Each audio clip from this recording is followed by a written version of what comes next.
first of all, I don't know if you knew or not, but we have a robotics team here at WA, and our robotics team competes inside of Massachusetts, actually inside of teams from all over New England. We have teams that compete and build robots. These guys are testing our systems now. We have teams that build robots, and we enter into competitions with these other teams. So we scored one of the highest scoring rounds in Massachusetts this year. We scored 411 points.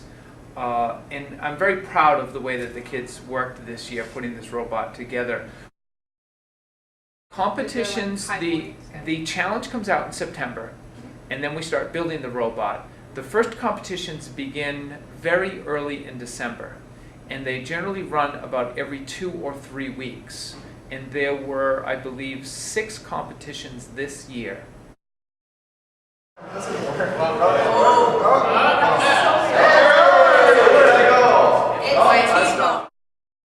The challenge changes every single year.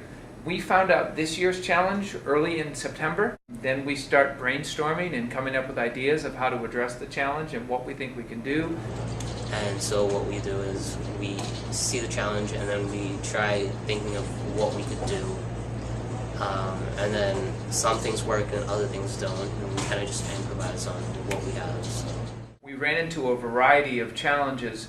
One, as you can see, as I said, moving this thing around, it makes it difficult to place rings on the pegs. So what the kids created was a system that allowed the robot to move from one side to the other side. It allows us to move the wrist so that we can get the thing in and get them on. We also realized that we were out of position, and if you notice the wrist thing, we call this hula because it's like a hula dance, that we can move side to side. So when we weren't lined up perfectly to put rings on, we just shifted it over to one side or over to the other side so we could line it up. The robotics team started at Westford Academy last year.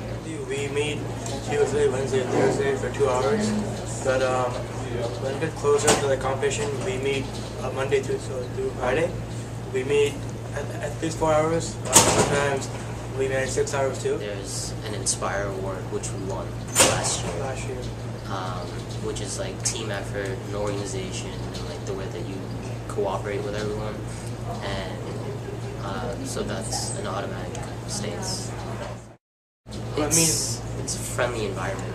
Yeah, like it teaches you like teamwork, and you feel the chance to come together and like make a robot where it's like you combine your skills with his skills with their skills to make one complete robot, which in the end it's like very good. No experience necessary. The more people that we get in the variety, the bigger the variety or broader the variety of people in the team, the better we are.